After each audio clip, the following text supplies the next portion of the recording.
घे बाबा, खास तुझ्यासाठी बनवले आहेत. धन्यवाद सासूबाई. अधिक महिन्यात जावयाला इतकं महत्त्व का दिलं जातं माहितीये?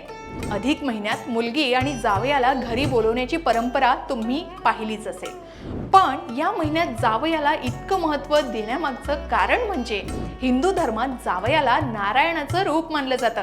विवाहाच्या वेळी कन्यादान करताना जामाता विष्णू रूपेण असं म्हटलं जातं. म्हणजेच मुलीच्या आईवडिलांसाठी जावई हा साक्षात भगवान श्रीहरी विष्णूंचं रूप मानला जातो.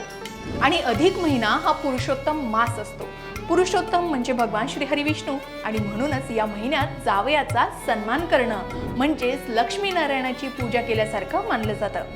मुलगी ही घरची लक्ष्मी मानली जाते आणि जावई नारायणाचं रूप. म्हणूनच मुलगी आणि जावई यांना लक्ष्मीनारायणाचा जोडा असंही म्हटलं जातं. आणि याच कारणामुळे अधिक महिन्यात जावयाला 33 अनारसे देण्याची परंपरा आहे. तुपात तळलेले अनारसे ताम्हणात ठेवले जातात आणि त्यावर दिवा लावून जावयाला दिले जातात. पण यासोबत एक खास वस्तू देणं सुद्धा शुभ मानलं जातं. ती वस्तू म्हणजे चांदीचं निरांजन. असं मानलं जातं की चांदी ही देवी लक्ष्मीला प्रिय असते आणि जावई तर नारायणाचं रूपच असेल, तर त्याला चांदीचं निरांजन देणं म्हणजे लक्ष्मीनारायणाचा आशीर्वाद मिळवणं.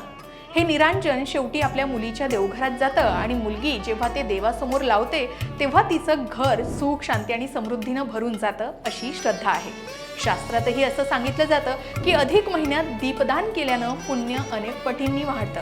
म्हणूनच अनेक घरांमध्ये जावयाला चांदीचं निरांजन, चांदीचं नाणं किंवा धार्मिक वस्तू भेट देण्याची परंपरा आजही श्रद्धेनं पाळली जाते. पण लक्षात ठेवा, या परंपरेमागे वस्तूंची किंमत नाही तर प्रेम, आदर आणि आशीर्वादाची भावना महत्त्वाची असते. तुमच्या घरीही अधिक महिन्यात जावयाचा मान केला जातो का? तुमच्याकडे काय परंपरा आहे? कमेंट करून नक्की शेअर करा.